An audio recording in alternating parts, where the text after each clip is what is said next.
All right, today we're going to dig into a Yamaha PW50, real popular motorcycle for the younger kids. It's a two-stroke. We're gonna go through and actually rebuild the carburetor on this one. So I'm gonna show you how to pull the carburetor off. It's on the left-hand side. We're gonna take off the rear fender, the seat, pull that carburetor. I'm gonna give you a detailed video on how to clean that.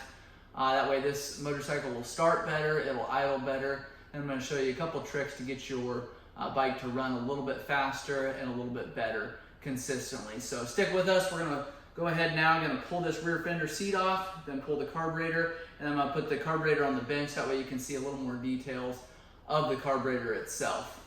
If you guys have questions or comments, make sure and leave those in the comment section below. I appreciate you guys subscribing. If you found these videos helpful, thanks a lot.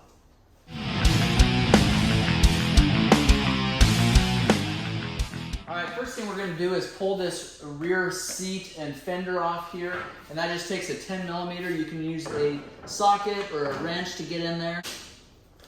You can see we've got dirt everywhere on this thing, and once you get in, zoom in a little bit, you'll actually see a ton of oil, and it looks like maybe some gas that's been spilling for just years of use. We've got our air filter that I'm assuming is just completely filthy. I'm going to go ahead and take the camera to the other side here and show you a little more zoomed in version of what this is going to look like.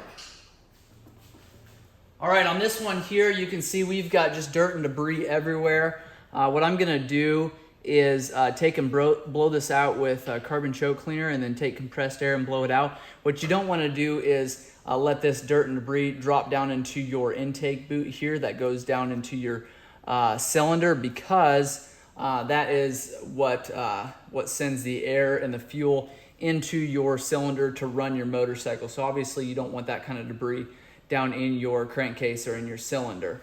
So you can see here, before we pull anything off, I'm going to use that carbon choke cleaner, spray this all off and clean it up a lot better than it is right now. We don't got to get it perfect, but definitely want to get rid of the bigger stuff out of there. Now I'm going to take gum out carbon choke cleaner. It's our favorite to use on these machines here. I'm going to take and I'm just going to spray it off really good. Make sure don't light up any cigarettes while you're doing this. This stuff is highly explosive.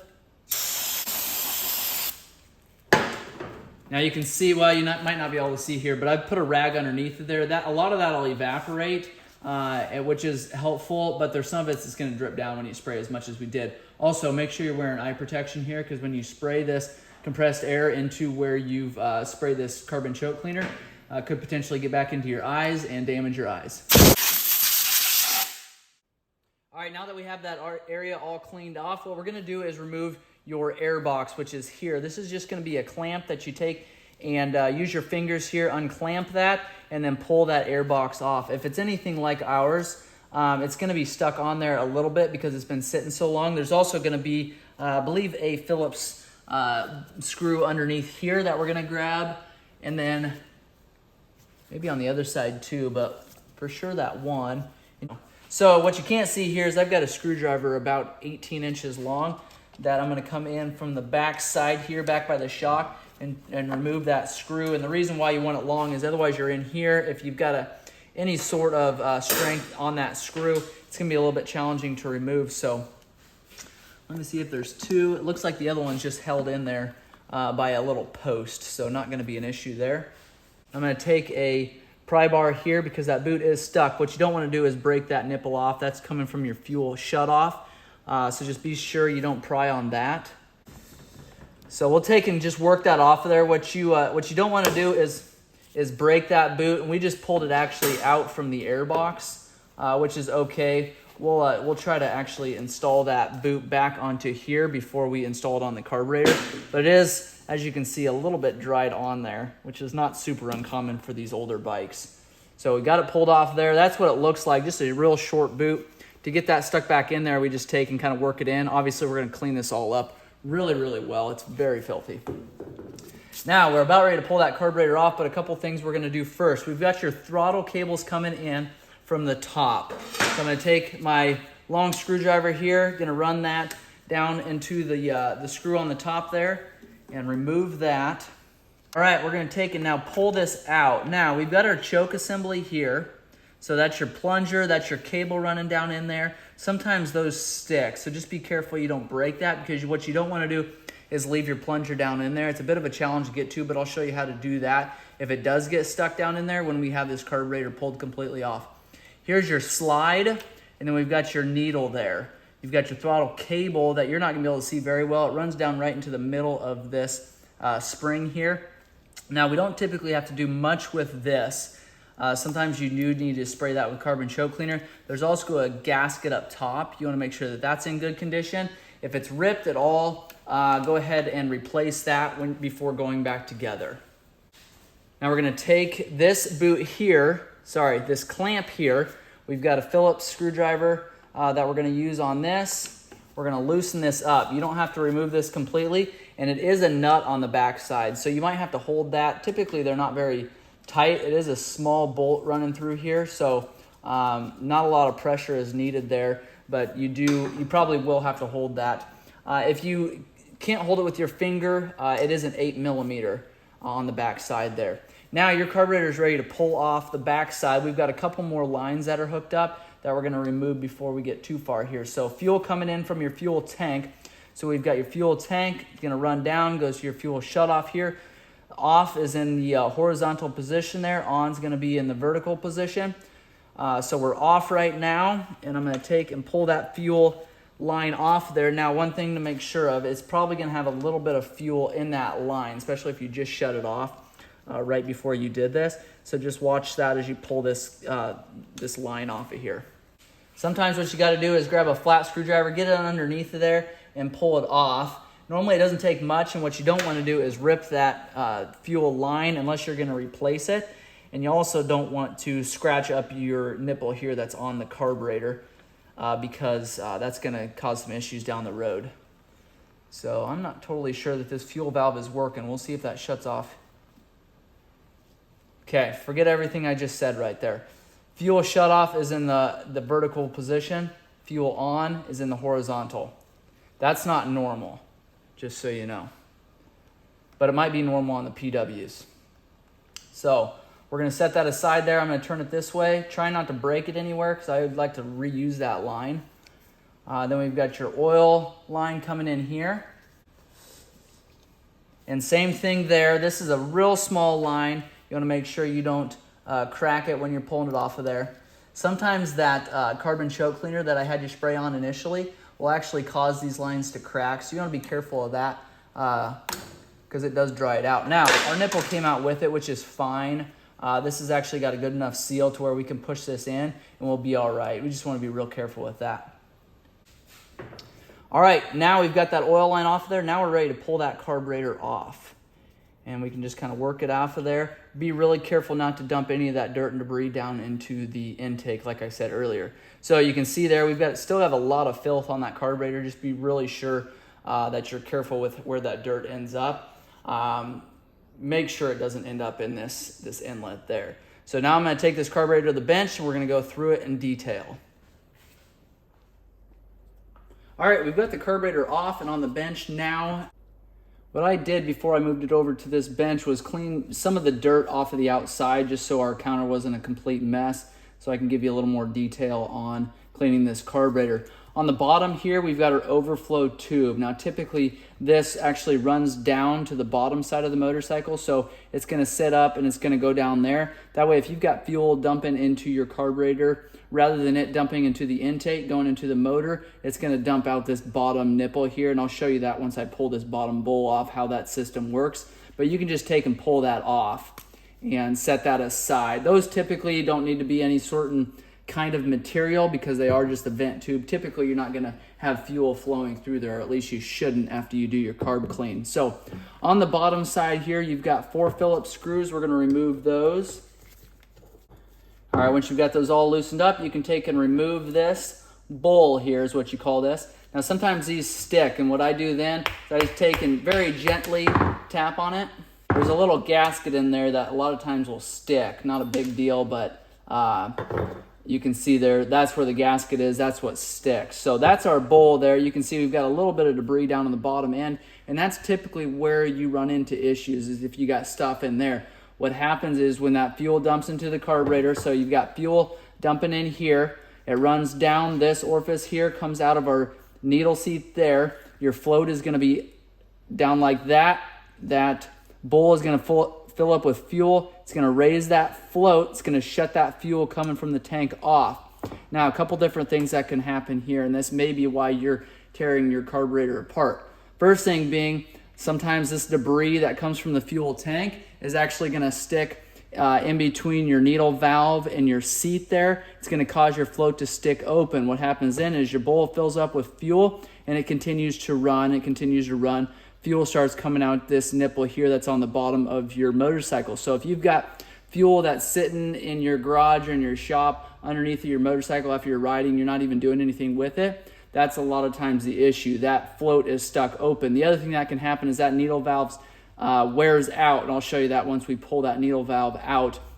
But it could be potentially dirt stuck in between that needle and the seat, or that seat being worn out. Okay, the other problem that you could have is when this is full of fuel, you start your motorcycle, it actually takes whatever debris is in this bowl here, sucks it up into your jets here. And that'll cause your motorcycle either not to start, not to run, or not idle well. So that is why you want to clean this completely out. You want to make sure going back together that is completely clean. So set that aside for now. We'll clean that up. But the next thing you're going to do is grab either a pick or a small screwdriver and push this pin out here. Typically, they're not very hard to pull out. If they are, you just want to be really careful because you do not want to break these two posts off.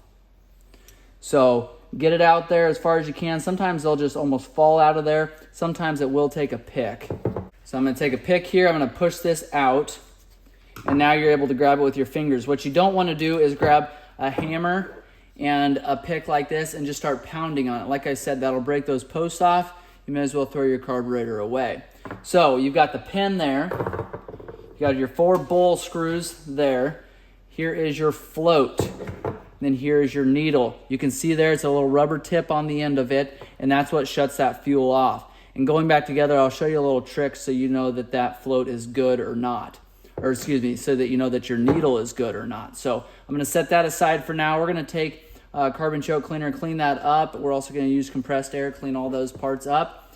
Now what we're going to dig into is your main jet and your pilot jet.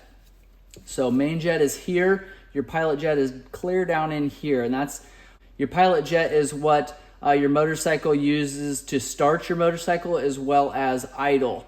So what they normally say is your pilot jet is useful for 0 RPMs to about a quarter throttle, and then your main jet takes over there. So you've got quarter throttle all the way up to full throttles where your main jet is in full use. So you've got your slide that goes down. Remember, we left that on the motorcycle. I'm going to show you how to remove that here, possibly in a separate video because it gets into a little more detail. But your slide and your needle go down here. You give it throttle, it's going to pull that slide up. That's going to allow more fuel to suck through this main jet. So if you're wide open, your slide is clear up as far as it'll possibly go. That's allowing the most fuel to run through your main jet. So that's why it makes a big difference. If you change the main jet size, smaller or bigger, it's going to either restrict that fuel or allow more fuel to go through. If you got a smaller number, you're restricting fuel. So even if you're full throttle like this and you've got a smaller main jet than what's typically in it, there's going to be less fuel moving through there. You can do the same thing if you adjust that needle length. So obviously throttle's up, that needle is still clear down into this port here and not going to allow as much fuel to flow through there. So that's just kind of carburetor 101 there. Make sure if you're changing these jet sizes, you know exactly what size you need so you're not starving your motorcycle for fuel or giving it too much fuel and loading it up. So we're going to take and remove your main jet now. Take a flat screwdriver, put it on there, and these are brass jets, and I don't know that I've seen a jet that's not brass, so you just want to be careful. If you use too small of a screwdriver to remove that, what you're going to do is waller out this center hole here, and you don't want to do that. Next thing you want to do is hold this up to light. You want to make sure you can see through it. Typically, when I'm pulling them apart, I try not to jiggle them around too much because I like to see if anything's going to fall out of there. If we have a piece of rubber or a piece of sand that comes out of there when I take and spray it with compressed air, then you know that that's where our problem was. That main jet was plugged up. So I can see light through it, but it's not as big as it should be. So you're not going to be able to see through it through that camera there. But without a doubt, me holding it up to light, maybe I could get you to see through it there. Yeah, you can. So you can see through it there. This is going to be a 70. So like I said, different sizes. This is a 70 main. I need to check stock size on this. It very well could be a 70. I just don't know for sure. So make sure you can see through there. Make sure you can take and see through that now as well. So again, that's where your needle and slide go down into this orifice here. So you want to make sure that that is complete without obstruction there. Next, we got your pilot jet.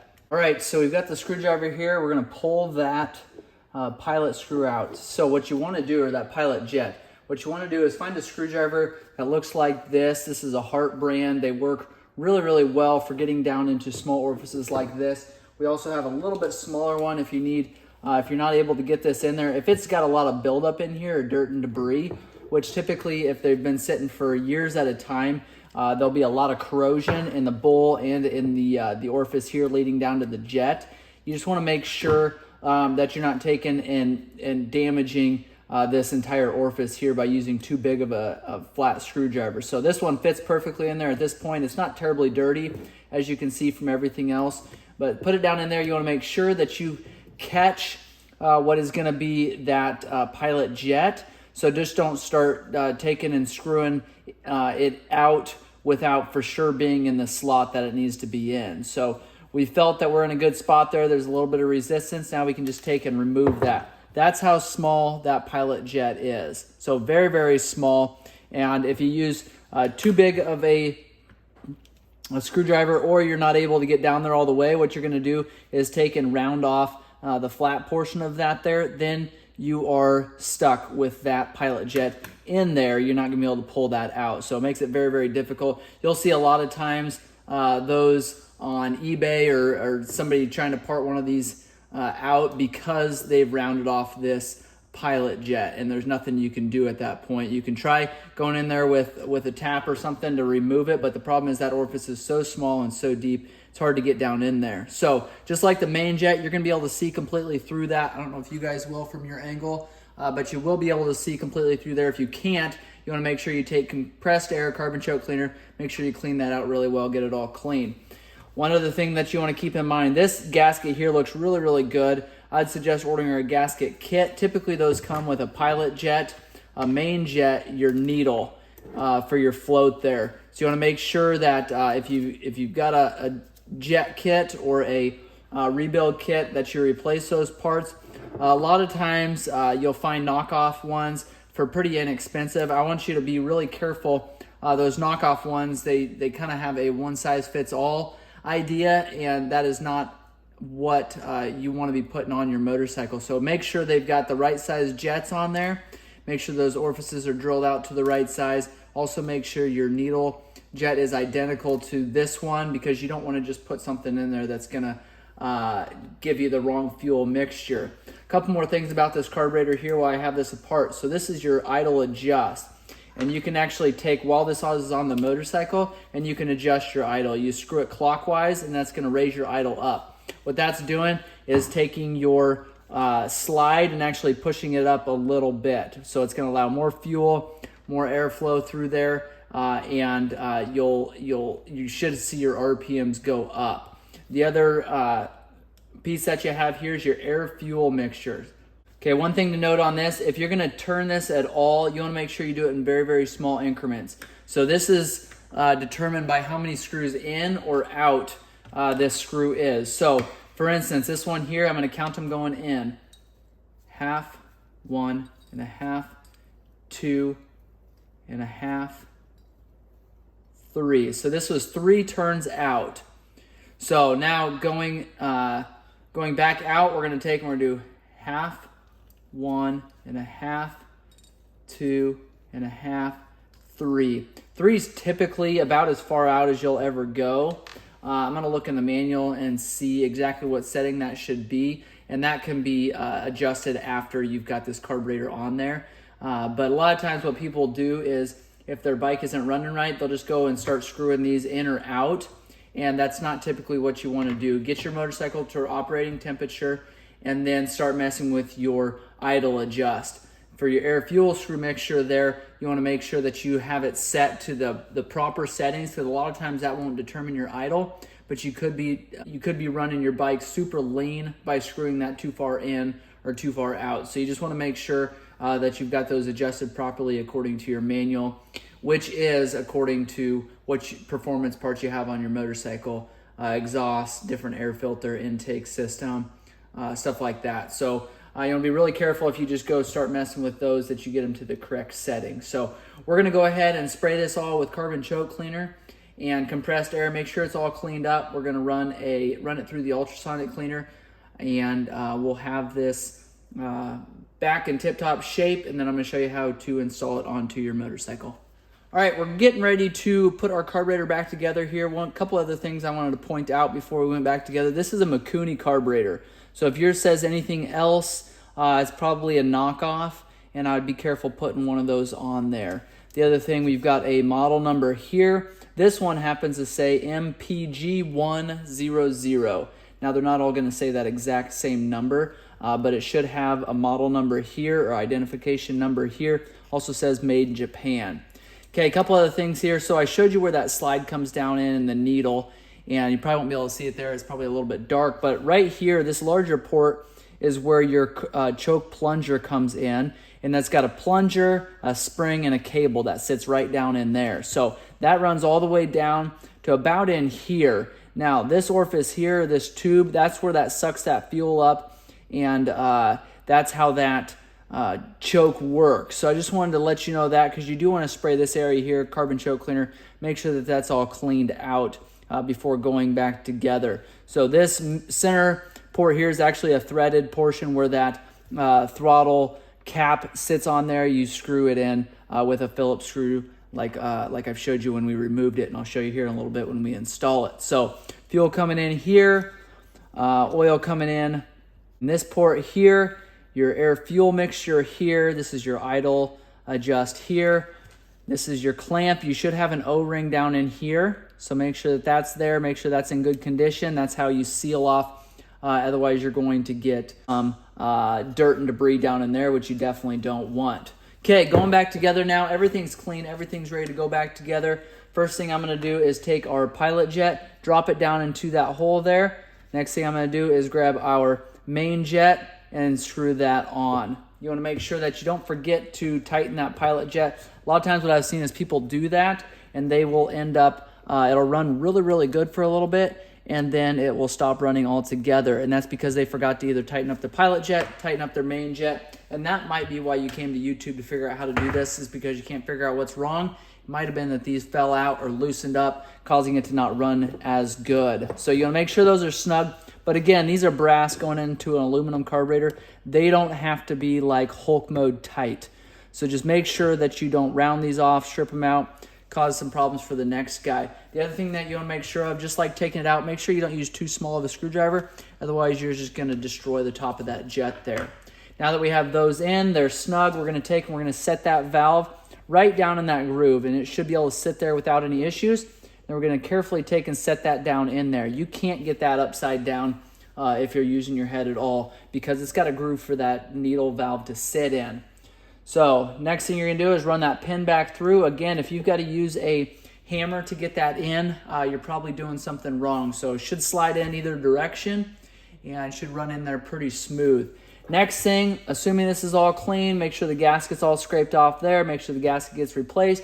Take and set that cap down on there. Make sure it sits down in that groove nicely.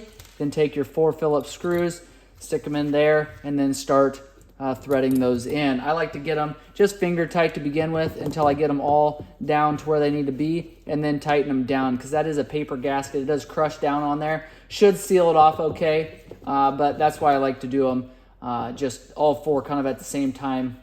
That way you aren't crushing one side and the other side's not doing anything. So snug them up. Again, you don't have to go Hulk mode on these. I know you guys are muscle men or women, but you don't need to show your strength installing little screws like this. So that is all set. That carburetor is ready to go. We've got our vent tube here. I'm going to wait to install that because I think this actually needs to be a little bit longer. You don't want that fuel taken and draining right down directly onto your crankcase.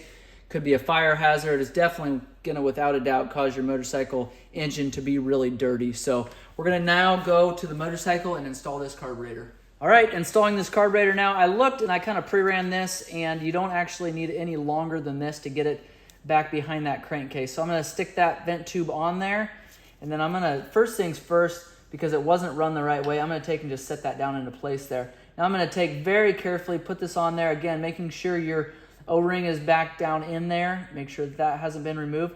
And I am going to push that on there very carefully. There's a plastic grommet inside here.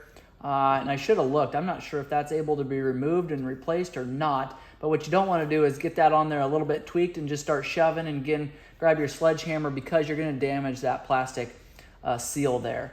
And those aren't super strong just because they're plastics. You can damage those. So next thing, because it's very, very important, grab your oil tube here, run that in there. Make sure it's pushed all the way on.